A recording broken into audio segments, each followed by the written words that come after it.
Hi guys, so I'm going to do a how-to video because I get a lot of questions on how I do my my editing style and how I do my tones. I get a lot of how did you do that tone? How do you edit? So I'm going to go through and I'm going to take just kind of a walkthrough on how I would generally do a photo. So we're going to start here in Adobe Bridge. We're going to start by choosing a particular file that we want to use, whether it's composition, lighting, whatever we would like to do. You find your optimal image out of the set there. Now I have actually chosen an image where I am in love with the composition. I am in love with what I'm aiming for. I can see the outcome in my head before I've even started, and we are working with a very low lit image, just the situation that we were working in. It was a little trickier there, but we can bring that back. So one of the benefits that I love with the tones that I use and the editing style, it does allow to bring back a lot of life to photos that, you may pass them when you do your first run through all your, your favorites, but these are the ones that, you can always bring it back. So we're going to open this guy up here into Photoshop. So just do a little drag over there. Okay, so we get into our camera raw. Now, first steps to do, you've got your options there. You can do some auto, you can do whatever you want to. It's up to you. I always aim for, especially in a case like this, so I'm going to crank up my exposure a little bit. Now, you can totally go completely nuts if you want to, just to see how far you'll go when you start to lose detail, and then bring it back. That's kind of an easy way to see how far you can play with. And again, this is playing, so the best part about it is that it is, you're not changing the actual raw photo. You can go back and edit again. So you are going to basically aim to get as much of the exposure back out of this image just by playing. You've got some fill light options now.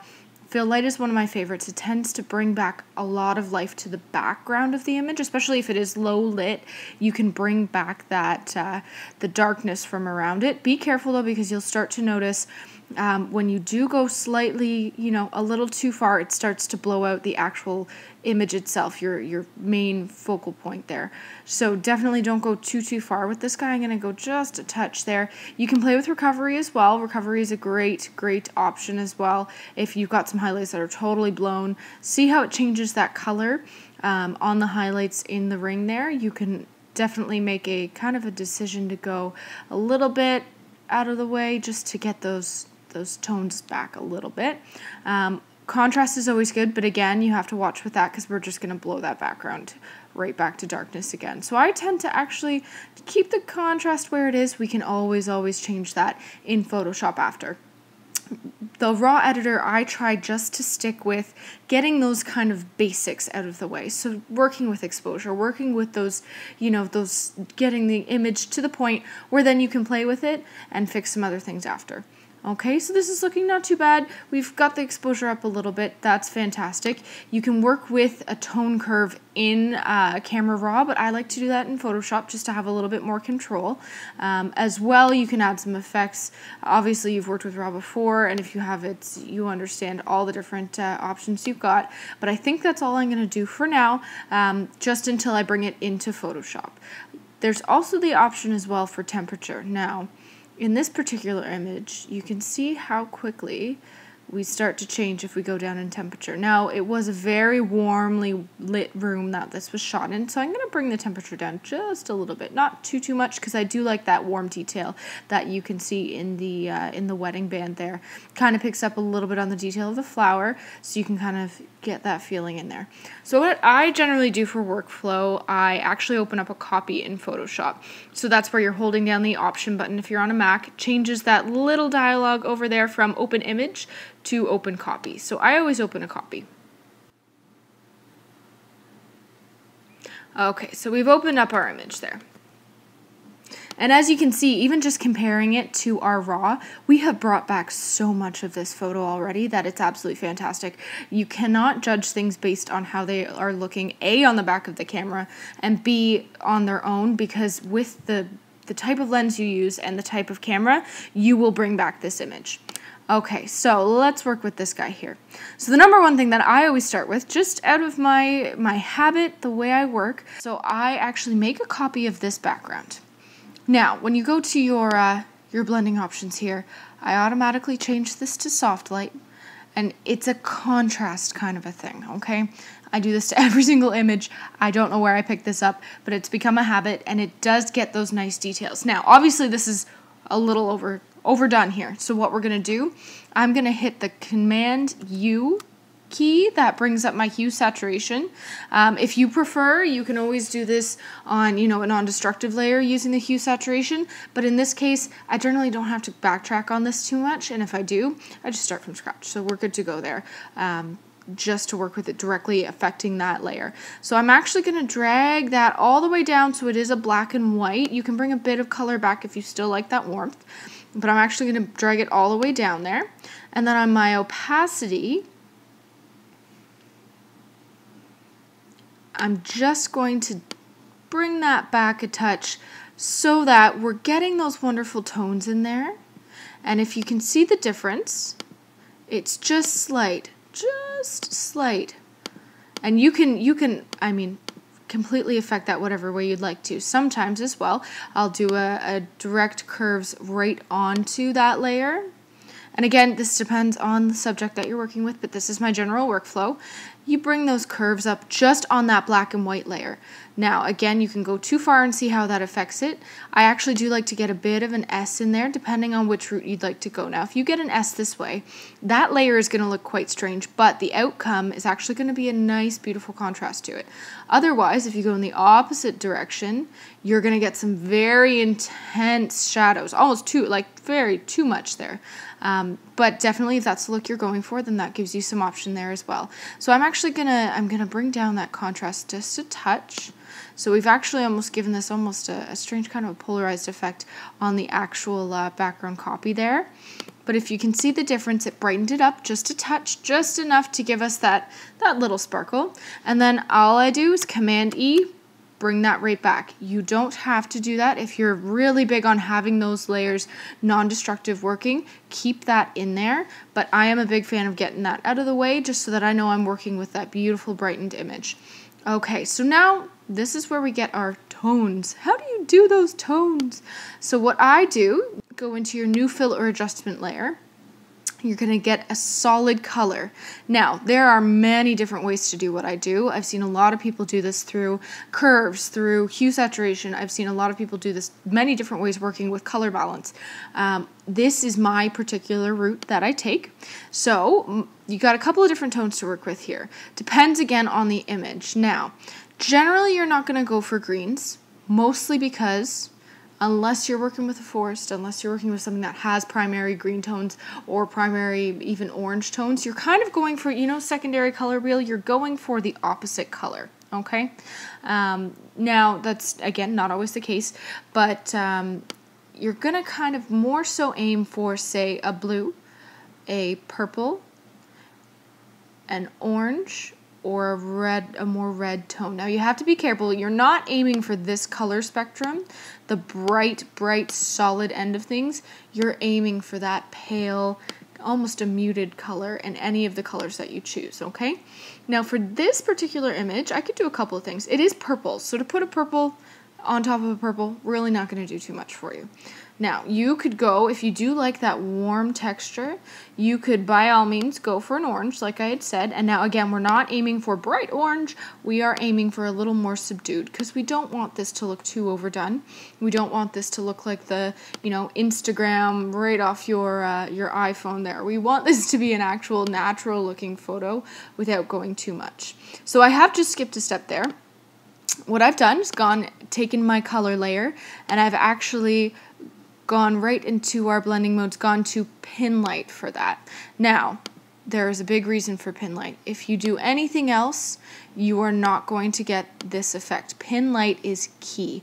And again, you can play with this, but this is how I've done my work here. So you go to pin light and change your opacity. Bring that. You're not going to have it very, very bright there, but you're going to bring it down.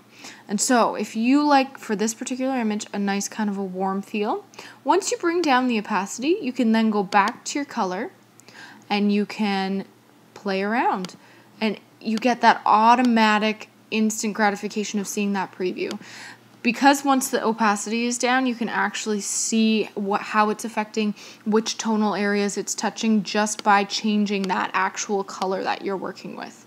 So if you like the orange, by all means, you can get that warm in there. I'm actually going to go for something a little different and head into the turquoise, kind of a lighter blue area, just because I love getting a little bit of a blue feel into the purples, just to bring a cooler feel, especially with the white of the flower and that cold texture of the ring. I want that to be played around in that purple and have the purple mimic that. So what we're going to do is go for this kind of a blue feel. And as you can see, even just by selecting these different colors, you get these different effects. Okay, so I am in love with this range right here. It gives us this very surreal kind of a feel with this purple. It's soft, it's satin, it completely changes the effect from where we had it before. So even just by turning off that layer, that kind of a photo there, very nice. Looks almost like it's straight out of camera. You know, we did do all those editing in RAW and we did bring back that color, but if you didn't know better, that's a straight out of camera photo with, you know, a good eye. But bringing in this blue tone really gives it that feel that you've gone the extra step. That is where you get that, just that rich kind of creamy overlay to it.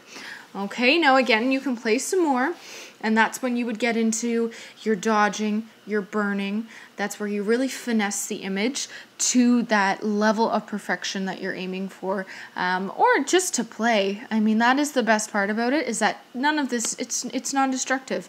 You can choose whatever color tones you'd like to do, have fun with it. That's how I figured out how to do mine, and that's how you'll figure out how to do yours. So I have actually opened up the image already here, and as you can see, this is the image that I had started with. So this is straight out of RAW there. So this is where I had gone before. Now I had added a background layer. Remember I showed you before how we've duplicated the layer, done some work to it there. Well, this is the effect that I got. I really wanted those bright highlights to come out there. Okay. I added in my beautiful blue tone. And just because I wanted a little bit extra just around in these outer layers here, the outer folds of the flower, I've got a cream layer in there just to brighten that up. Now, the cream layer, you can work with these color overlays as well to brighten the image, to give it a little bit of oomph as well. I don't have that in a pin light. I actually have it in linear light, and that's just from playing. You will kind of get into your own scheme of things, and it's purely by playing. See overlay, as soon as we hit overlay, it did darken down in this area here. I like that to be nice and bright, just for what I'm aiming for. Again, soft light doesn't quite get it, so it is linear light that actually gives it that kind of a softer cast around it to bring the color back through. Okay, so this is where I've ended up with this image. Now I can play some more, bring in some more detail with my dodging and burning within the folds of the front flowers here, really bring in that detail in the ring. But what I was focusing for this tutorial was mainly for the tones that I used to bring out those photos. So that's how far we've gotten on that one. And I will just mention that the original photo that we were working with here, if you can notice, there is a point where you can go a little too far with the color overlay, and it's very easy to get there. That's where you really do have to step back and take a look. A lot of people will go a little too far, get this kind of a cloudy image. You do not want to go too far with this. Again, I've learned over the years, I used to really lay it on thick. Now it's more of just a natural feel to it. You still want this to look realistic, as if this could be something that you've taken in real life that had these tones already, you know, in effect. You really do need to be careful just when you're going through things to maybe take a walk around and re-look at the image in a few minutes after you've kind of digested, re-look at it and double check. Say to yourself, is this actually natural, or is this a little too overdone? And again, for an artistic image, hey, it's all up to you. But if you are aiming still for a little bit of natural look to it, a little bit of feel as if you are still getting these clean images that could be taken straight out of camera, this is the look that you're aiming for here. Okay, so the moral of the story is play, have fun, remember pin light, because that is key to my magic, and just have some fun with it. Thanks, guys.